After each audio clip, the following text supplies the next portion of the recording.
कभी कभी जिंदगी में एक रास्ता इंसान को वहां पहुंचा देता है जहां वो खुद सोच भी नहीं सकता।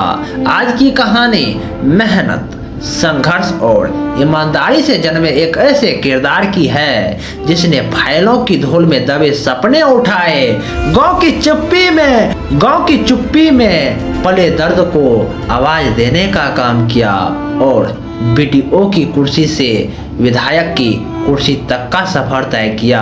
ये कहानी है गौतम कृष्ण की कहानी, एक ऐसा सफर जिसे सुनकर आप भी कहोगे कि सत्ता नहीं, सपनों की ताकत बड़ी होती है।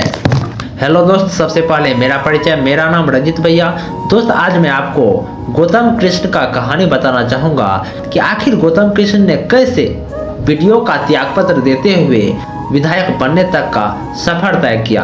इसीलिए सर ये वीडियो को धैर्य से देखिएगा और यदि वीडियो पसंद आएगा तो आप इस वीडियो को like, comment, subscribe and share कर सकते हैं। तो सर चलिए करते हैं हम अपनी कहानी की शुरुआत। तो सर हम अपनी कहानी की शुरुआत करना चाहेंगे कि गौतम कृष्ण का बचपन का जीवन कैसा रहा और इनके जीवन में कौन कौन से संघर्ष की घड़ी आई। तो दोस्तों, गौतम कृष्ण का जन्म एक साधारण परिवार में हुआ था। घर में पैसे की तंगी, उम्मीदों की कमी, लेकिन आंखों में सपनों की बाढ़ था। गांव में बिजली कम, अंधेरे ज्यादा, फिर भी गौतम रात भर लालटेन की रोशनी में पढ़ते थे। इनके क्लासमेट्स पढ़ने पलटते थे, लेकिन गौतम की जिंदगी उस समय मानो उलट पुलट रही थी। एक दिन गौतम के पिता ने कहा, बेटा बड़ा बनना है तो मेहनत तो करना पड़ेगा और मेहनत को ही हथियार बनाना पड़ेगा। और इसी लाइन को लेकर गौतम कृष्ण के भीतर आग जल गई। तो दोस्त, अब हम जान लेते हैं कि गौतम कृष्ण का पढ़ाई और उनका पहला पड़ाव कैसा रहा। तो दोस्तों, गौतम पढ़ते रहे, लड़ते रहे। गांव के लोग कहते थे, सरकारी नौकरी लेगा क्या ये लड़का, सरकारी नौकरी ली है का।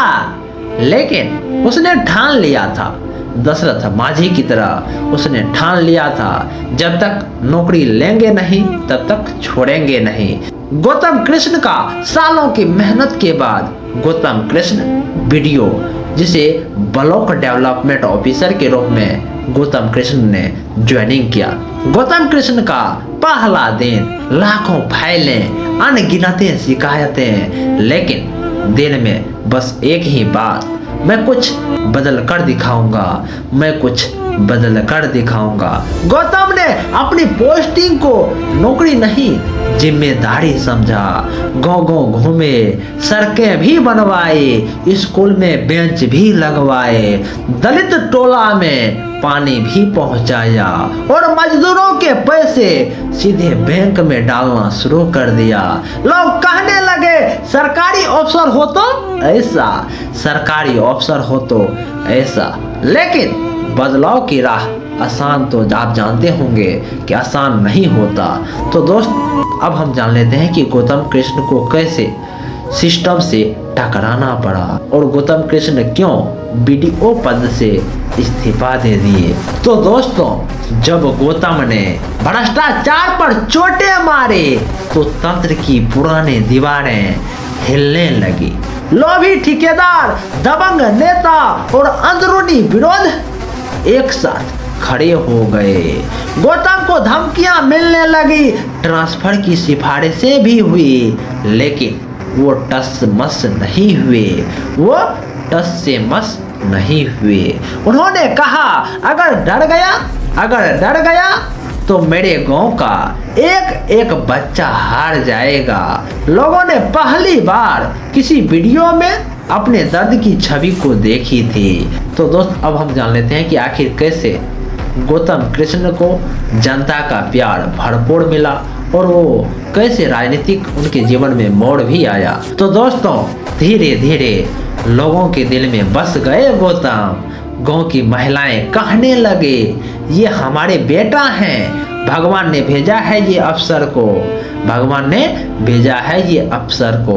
जब अगले चुनाव का समय आया, गांव के किसान, मजदूर और नौजवान हर किसी ने एक ही बात कही, साहब अब फाइल मत संभालिए, हमारी लड़ाई को संभालिए। वीडियो से नहीं बल्कि विधायक के पद से संभालिए। पहले गौतम मुस्कुराते रहे, लेकिन जब उन्होंने देखा लोग उम्मीद की रोशनी लेकर खड़े हैं तो उन्होंने राजनीति में अपना पहला कदम रखने का काम किया। तो दोस्त अब हम जान लेते हैं कि गौतम कृष्ण का चुनावी जंग और संघर्ष बनाम सत्ता की कहानी। तो दोस्तों गौतम कृष्ण के सामने बड़ी पार्टियों के दिग्गज नेता खड़े थे। उनके पास पैसा था, उनके पास प्रचार भी था, उनके पास ताकत भी था, सब चीज था उनके पास। गौतम के पास था बस एक चीज, जनता का विश्वास। गौतम ट्रैक्टर पर बैठकर प्रचार किया करते थे, छोटे बच्चों के हाथ पकड़कर आगे बढ़ते, बुजुर्गों को नमस्ते क्या करते, उनकी दुआ लेने का काम क्या करते। और वो कहा करते थे, मैं नेता नहीं आपका बेटा हूँ, मैं नेता नहीं आपका बेटा हूँ। विपक्ष ने आरोप लगाए, किसी ने उन्हें छोटा अफसर कहा, किसी ने उसे अनुभवहीन कहा, पर जनता का जवाब साफ था, जो काम करके दिखा चुका है उसी को हम मौका देंगे। जनता कहा करते थे, जो काम करके दिखा चुका है अफसर बनके उसी को मौका मिलेगा, ऐसा जनता कहा करते थे। तो दोस्त अब हम जान लेते हैं कि गौतम कृष्ण का नतीजे का दिन कैसा रहा। क्या उनका सपना सच हो पाया, क्या वो विधायक बन पाए क्या। तो दोस्तों गिनती शुरू हुई, पहले राउंड में बढ़त, दूसरे में और आगे, और आखिर में नतीजा आया। गौतम कृष्ण विधायक बन चुके थे। गांव में ढोल बज उठा, माँ की आंखों में आंसू भर आए और स्वर्गवासी पिता की आवाज कांप गई। आज मेरा बेटा नहीं पूरा गांव जीत गया, गौतम ने सीट नहीं सरोवर जीता था। तो दोस्त आज गौतम कृष्ण सिर्फ विधायक नहीं, आम आदमी का भरोसा है, एक मिसाल है, और उन्हीं पर एक सर्टिफिकेट बैठता है। ईमानदारी कभी हारती नहीं, संघर्ष कभी व्यर्थ नहीं जाता, और एक छोटा सा वीडियो भी इतिहास के पन्नों में अपना नाम लिख सकता है। अगर आपको यह कहानी पसंद आई हो ना तो वीडियो को लाइक करें, शेयर करें और चैनल को सब्सक्राइब करना तो मत भूलें। तो सर नमस्कार।